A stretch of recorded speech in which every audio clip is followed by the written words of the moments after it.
Selamat siang, salam sejahtera untuk kita semua. Perkenalkan, nama saya Yohanes Dwi Putra Dule, biasa disapa Yoga. Hari ini kita akan belajar mengenai materi yang berjudul Ekonomi Ketenagakerjaan. Dalam ekonomi ketenagakerjaan, terdapat suatu permasalahan ketenagakerjaan dan cara mengatasinya. Terutama, kita belajar tentang permasalahan ketenagakerjaan di Indonesia.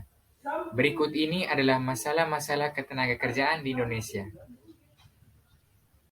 Permasalahan yang pertama ialah tingkat pengangguran yang tinggi. Pengangguran di Indonesia merupakan masalah yang besar, bahkan tinggi rendahnya pengangguran suatu negara dapat dijadikan tolak ukur kemakmuran suatu bangsa.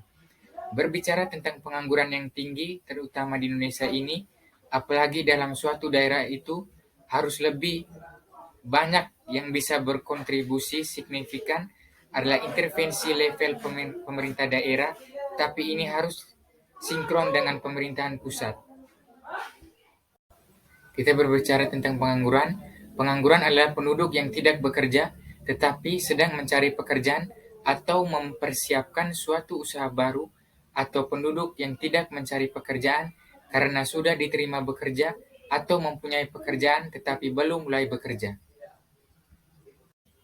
Permasalahan yang kedua ialah jumlah angkatan kerja yang tinggi. Indonesia merupakan salah satu negara dengan jumlah penduduk terbesar di dunia. Makin tinggi jumlah penduduk, semakin tinggi pula angkatan kerjanya jika tidak diimbangi dengan lapangan kerja yang memadai. Berbicara tentang jumlah angkatan kerja yang tinggi, ada solusinya. Caranya dengan membuat lapangan pekerjaan yang baru yang sebanding dengan jumlah angkatan kerja, jadi para angkatan kerja memiliki kesempatan untuk mendapatkan suatu pekerjaan. Permasalahan yang ketiga ialah rendahnya tingkat pendidikan dan keterampilan. Tingkat pendidikan yang rendah dan ketidaksesuaian keahlian dan keterampilan yang memiliki pencari kerja dengan kualifikasi yang dibutuhkan perusahaan memicu rendahnya penyerapan tenaga kerja di Indonesia.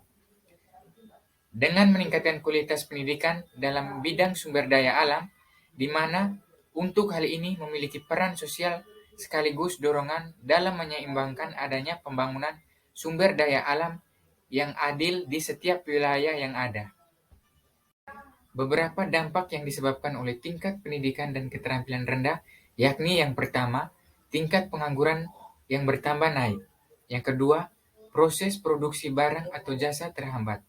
Yang ketiga, tindak kriminalitas naik.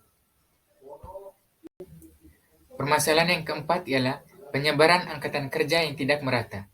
Sebagai negara kepulauan Indonesia memiliki kurang lebih 17.000 pulau dengan kepadatan penduduk yang tidak merata. Sekitar 16% penduduk terpusat di Pulau Jawa.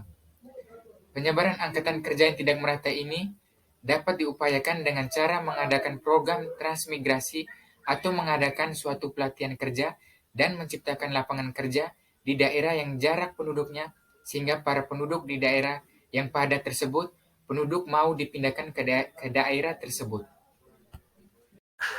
Masalah ketenagakerjaan yang kelima ialah perlindungan kesejahteraan tenaga kerja yang belum maksimal.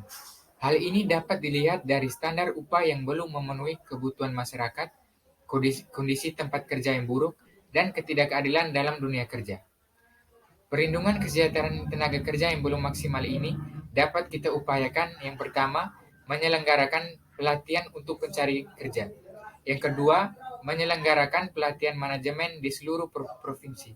Yang ketiga, menyelenggarakan pelatihan pematang dengan mengirimkan tenaga kerja terpilih ke luar negeri dan di dalam negeri. Yang kedua, kita berbicara tentang pengangguran. Pengertian pengangguran: pengangguran adalah penduduk yang tidak bekerja tetapi sedang mencari pekerjaan atau mempersiapkan suatu usaha baru, atau penduduk yang tidak mencari pekerjaan karena tidak mungkin mendapatkannya. Berbicara tentang pengangguran, ada dua macam, yaitu yang pertama pengangguran terbuka, meliputi seluruh angkatan kerja yang mencari pekerjaan, baik yang mencari pekerjaan pertama kali maupun yang pernah bekerja sebelumnya.